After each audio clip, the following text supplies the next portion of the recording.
Hey everybody, so I am Forbes Riley and I am doing the second part of the interview here in my hotel room, so bear with me. I can hear the crickets and the iguanas and all the other animals still here in Costa Rica.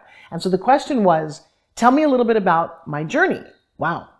Okay, the journey has been a long, fun one. I started out in New York as an actress and a TV host, and I had dreams of being anybody other than me. I had a badly broken nose, I had frizzy hair, I was overweight, it was 1960 something.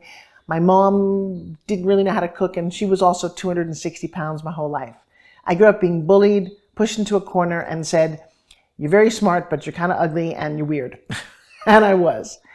But I kept thinking in my head that I could be like the movies and TVs that I saw, that I could be the glamorous actress who could win an award and walk across a stage wearing a beautiful gown.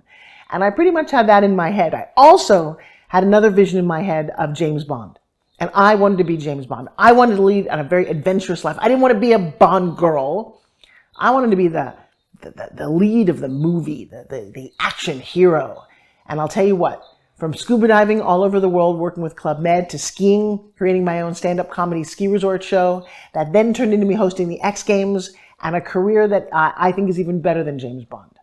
So part of what I teach and preach is the journey has been colored and marked by manifestations. I've said I wanted to do something and I set out to do it. I wanted to go to Europe. I found a book called Europe on $20 a Day.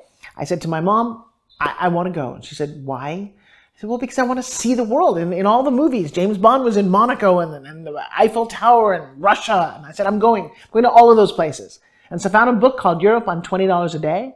And I said to my mom, here's the plan. I'm going to rip out each page when I see the museum, the tower, wherever it's going to be. And I'm going to come home when I have just the cover left.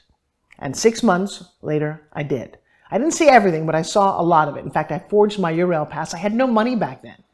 So do me a favor, don't wait for the circumstances to be perfect before you take action. Don't wait before you have $1 million before you can go travel. All you need is a great idea, a good plan, and a lot of gumption. I'll tell you what, traveling and marking your time that way is one of the best things I've ever done. I can tell you what it was like to be in Africa. I know what it was like to be in the south of France. I know what it's like to be here in Costa Rica. So I'm going to tell you that that's part of the journey, is go on a journey.